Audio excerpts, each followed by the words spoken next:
Рада приветствовать всех любителей вязания. В этом видео я хочу поделиться с вами красивым фактурным узором, который подойдет для создания такого уютного, теплого свитера, который вы сейчас видите на картинке. Шикарно и гармонично будет смотреться изделие, полностью связанное таким узором, будь то джемпер, свитер, кардиган или пуловер. А также таким узором можно выделить только центр свитера или джемпера, пустить его по рукаву или по низу изделия. А также идеально такой узор подойдет для вязания регланных линий. Этот узор прекрасно будет смотреться как на объемной пряже, так и на пряже средней толщины. Подойдет и достаточно тонкая пряжа для такого узора, где примерно в 270-300 метров 100 грамм. В настоящее время на пике популярности изделия, связанные узорами с различными переплетениями, косами и оранами. Я оставлю вам ссылку на видео, в котором рассказываю об особенностях вязания таких изделий.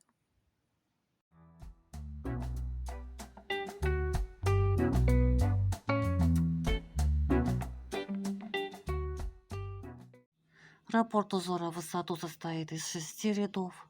В ширину раппорт узора составляет 10 петель. Причем сам узор формируется в одном первом ряду. Так что с таким узором справятся все, даже самые начинающие любители вязания. Для того, чтобы набрать необходимое количество петель для вязания такого узора поворотными рядами, ваше количество петель должно делиться на 10. Плюс вы должны добавить еще 2 кромочные петли. Для вязания такого узора по кругу необходимо набрать количество петель кратное 10. Кромочные петли набирать не нужно, но нужно добавить одну петлю для замыкания петель в круг. На спице самым обычным классическим способом набора петель я набрала 22 петли. Это два раппорта узора по 10 петель, 20 петель, плюс 2 кромочные петли, 22 петли, и провязала подготовительный ряд всеми изнаночными петлями, чтобы выйти на лицевую сторону работы. Первый лицевой ряд. Первый, третий и пятый лицевые нечетные ряды вяжутся одинаково и при поворотном вязании и по кругу, справа налево по условным обозначениям схемы. Кромочную петлю снимаем, изнаночная петля. И далее нам нужно перекрестить 4 петли с наклоном вправо. Я покажу, как это сделать без использования дополнительной спицы. Переводим рабочую нить вперед работы. Придерживаем ее здесь пальцем левой руки. Первые 2 петли переснимаем, не провязывая, на правую спицу. Вот так. Возвращаем рабочую нить за работу. Она обвивает спереди переснятые петли. Следите, чтобы она не была туго натянута, чтобы жгутик не деформировался. Но и слишком провисать она не должна. Она должна свободно лежать на полотне. Следующие 2 петли провязываем лицевыми петлями. Одна лицевая, вторая лицевая петля. И теперь наклоняем работу на себя. Сзади работы левую спицу вводим слева направо в переснятые 2 петли. Вот так это выглядит. И теперь правую спицу выводим из всех 4 петель, придерживая пальцами левой руки провязанные петли. Вот так. И теперь возвращаем провязанные петли на правую спицу. И перекрещиваем 4 петли с наклоном вправо. Вот так.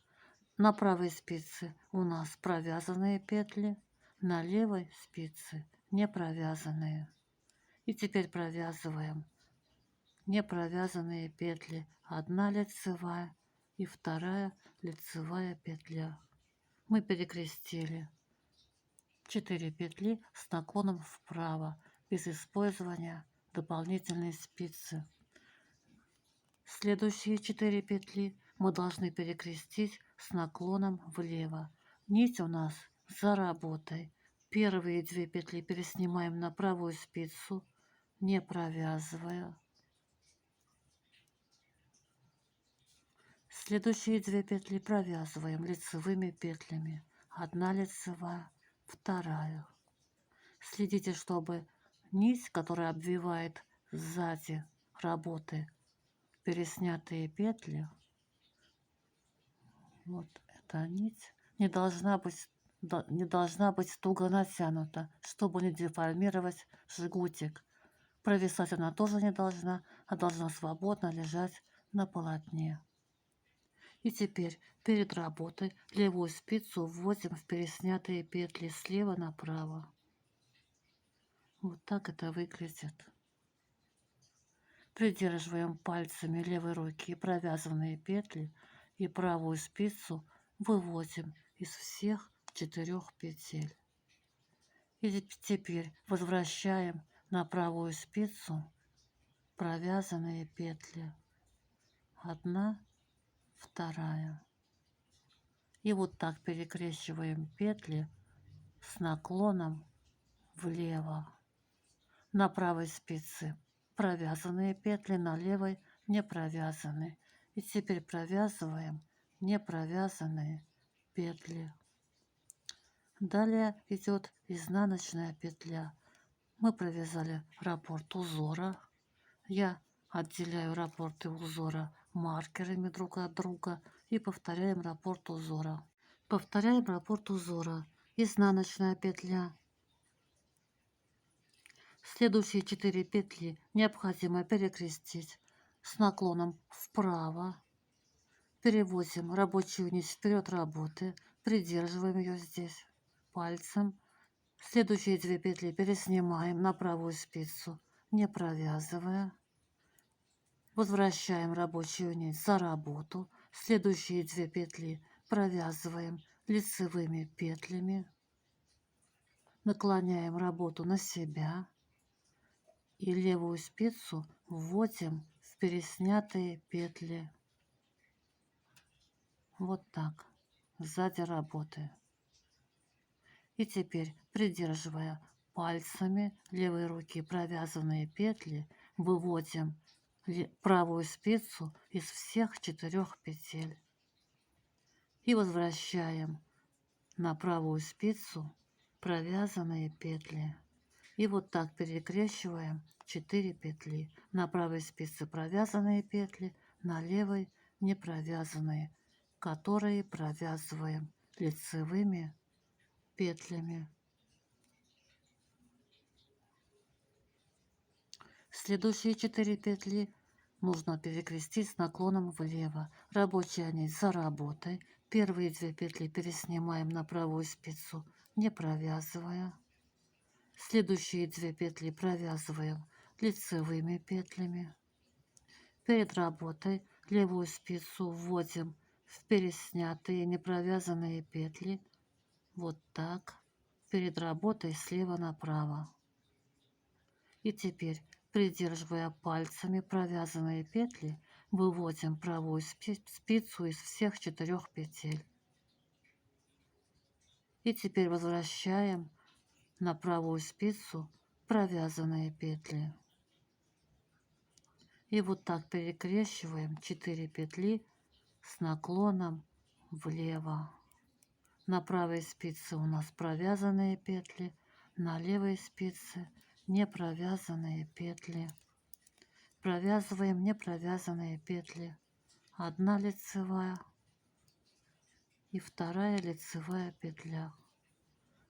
Изнаночная петля. Мы провязали 2-й раппорт узора, повторяя все раппорты узора до конца ряда, разделяя их маркерами. В конце ряда кромочная петля, изнаночная бабушкина петля.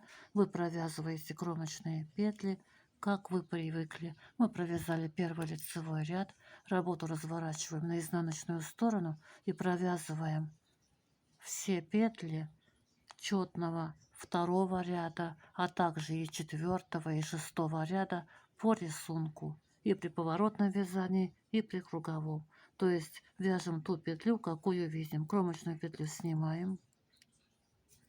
Одна лицевая петля. Далее идут 8 изнаночных петель. 1, 2, 3, 4, 5. То есть вяжем по рисунку. 6, 7, 8 и лицевая петля. И так провязываем по рисунку все петли до конца ряда. Лицевая петля, 8 изнаночных петель,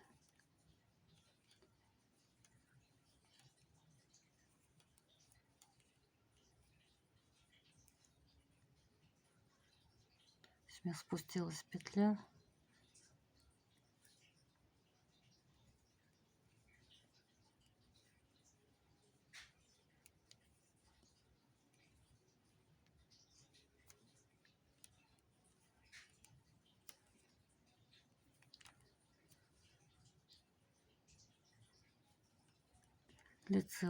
Лицевая петля и кромочная петля, изнаночная бабушкина.